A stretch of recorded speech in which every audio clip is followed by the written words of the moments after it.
Amiche e amici di Teletutto, ben trovati a un nuovo appuntamento con Brescia in tavola. Siamo in Vicolo dell'Ariete a Piazza Tebaldo Brusato e Piazzale Arnaldo. Siamo in compagnia di questo pittoresco personaggio dal nome Tindaro. Ciao Tindaro, ma Tindaro proprio il nome? Sì, Tindaro.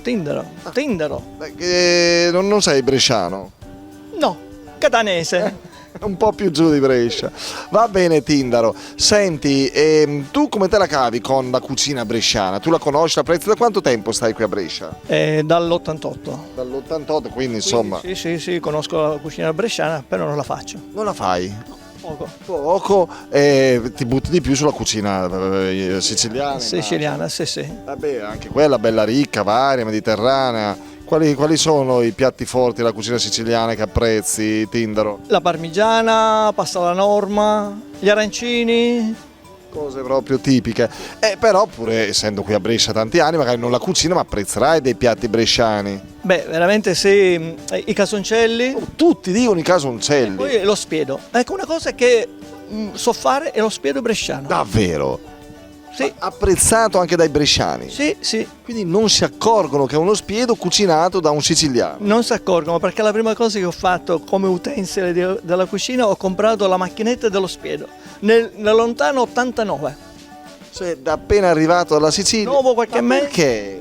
Perché l'ho mangiato, l'ho apprezzato e volevo cucinarlo. Siccome mi piace cucinare, mi riesce anche bene. E ancora lo cucini frequentemente? Per gli amici, solo per gli amici, sì, lo cucino. Dai, lo spiedo bresciano made in Sicilia. Insomma, poi immagino che ti usciranno molto bene anche i piatti, ovviamente, della tradizione siciliana e catanese, perché poi anche la tradizione siciliana, ovviamente, c'è piatti catanesi, palermitani. Sì, ecco, Palermo e Catania c'è una di sfida come Brescia e Bergamo, siamo sempre lì, l'arancino... Vince sì, dipende dalla zona. Okay. Senti Tindaro, allora oggi invece ti porto sul lago di Garda, perché vi porto, insomma, perché tra poco racconteremo i maccheroni del Garda, questo piatto tipico, un primo piatto che appunto sveleremo dopo la sigla. Allora, io ora ti dico una serie di ingredienti, tu Tindaro mi dici se secondo te questi ingredienti ci sono o non ci sono in questo piatto maccheroni del Garda. Maccheroni, sì o no? Sì. Beh certo, sedano? No. Bravo, cipolla? No. Sì, melanzana? No. Sì. Peperone giallo? No. Sì. Verza? No. Bravo. No. Pomodori maturi? Sì. Farina gialla? Sì. No. Sale e pepe? Sì. Noce moscata? Sì. Fagiolini? No. Patata sbucciata? Sì. Olio extravergine d'oliva del Garda? Certo. Certo. Burro? Sì. Pesce gatto di lago? Sì. No, ma basilico fresco? Sì. Sì. Parmigiano grattugiato? Sì. Broccoli? No, però qualcosa ci ha azzeccato. Va bene, grazie Tindaro e iniziamo. Ma che bontà, piace al ricco e anche al paesa. Polenta, spiedo pure il baccalato, che forma e sa la nostra. Ebbene, eccoci qua nella nostra cucina di Brescia in tavola. Ciao. Ben trovati a tutti, ciao Federica. Ciao Carlo. E ciao a tutti. Allora, Tindaro è stato professionale, bravo, siciliano, simpatico, lui poi di gastronomia se ne intende. Direi. Vabbè, lui probabilmente i maccheroni del Garda, prima di arrivare a Brescia, manco sapeva cosa fosse. Esatto. Forse il lago di Garda poteva avere qualche idea. Lui più esperto probabilmente sugli arancini. Beh, il lago di Garda, insomma, che c'era lì nella zona del lago di Garda? Già Goethe lo declamava, lo cantava, lo raccontava nei viaggi in Italia, sviluppo climatico, faunistico e vegetativo, che ha proprio molto della tipologia marina, perché insomma questa enorme vastità d'acqua trattiene il magazzino al caldo estivo per poi rilasciarlo durante l'inverno, quindi le temperature sono più miti, gradevoli. Ma ti accorgi, a te mai è capitato di passare, arrivare al lago di Garda, magari passando da Tormi, da Cavaro, che insomma le temperature sono un po' più alte rispetto alla città, sul lago di Garda, anche in inverno. Sì, insomma è meno rigido sicuramente. Sì, certo. Anche perché non si spiegherebbe altrimenti la produzione la coltivazione di limoni nelle limonaie, agrumi, Frequenti tu il lago di Garda? Sì, Che fai in tantissimo. estate? Figurati, che fai in estate? Che combini? Sì, anche d'inverno, Anche bellissimo. d'inverno. Sì. Meno battute, esatto, anche dal turismo. Poi l'olio, che diciamo dell'olio del lago di Garda. L'olio del Garda. Anche per conservare gli strachisotoi, te mai non lo conosci? C'è Sì. chi con si fanno queste conserve di formaggi, formaggelle di malga tagliate a pezzettini piccoli Sì, e conservate sott'olio nei vasetti di vetro. Fai anche questi? No, non li Questi faccio. fa. Li conosco. Poi le limonaie da Salò a limone, le vedi le limonaie quando passi sulla strada? Certo. Io ho pure un'amica che vive in una limonaia. Davvero? Guarda, lascia fare.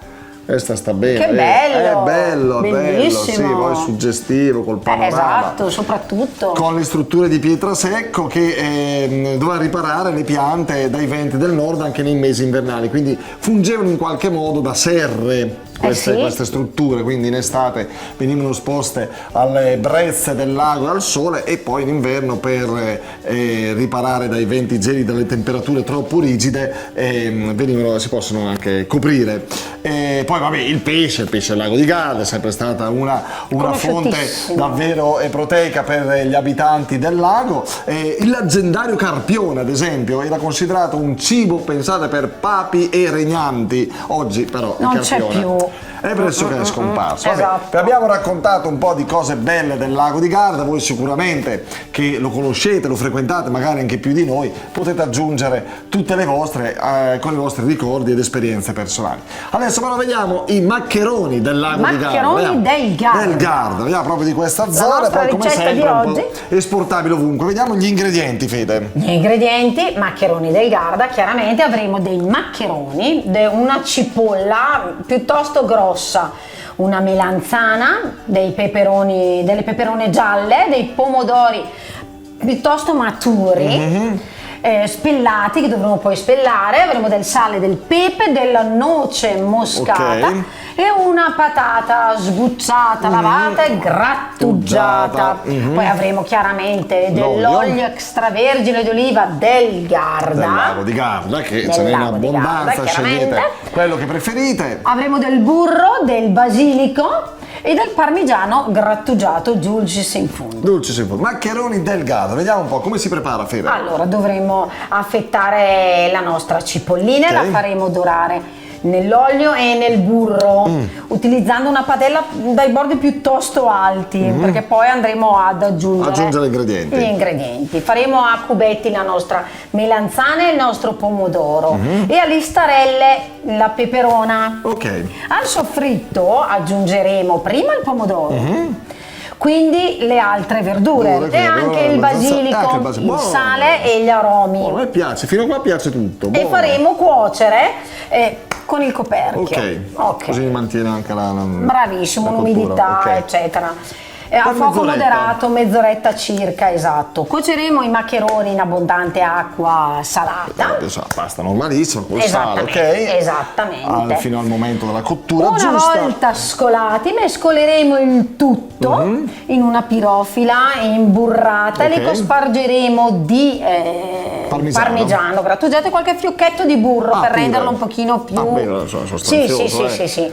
E li inforneremo sì. Ah, perché dopo la cottura pensavo sì. fosse un sugo già pronto così da mangiare. Uno volendo È però una se può pasta, mangiare. diciamo, sì, si potrebbe mangiare chiaramente anche senza infornarla, però una decina di minuti nel forno con il parmigiano e il burro, dei fiocchetti di burro sopra, una crosticina un pochino più gustosa, ecco. Ok, 10 minuti a 220 gradi. Sì, 220 gradi, una decina di minuti, non di più. Ma pensa. Buonissima. Vedete, il nostro risultato è questo, l'abbiamo realizzato per voi e vi abbiamo raccontato appunto i maccheroni del Garda. Provate a cucinarli e ci farete sapere. Ecco qua, speriamo vi sia piaciuta, vi diamo appuntamento alla prossima. Grazie, qui su Teletutte presentavano. Ciao! Ma che bontà, piace al sindaco e al sacrestà, tu caso un sei e tutto il resto, e goes de via, tutto a posto.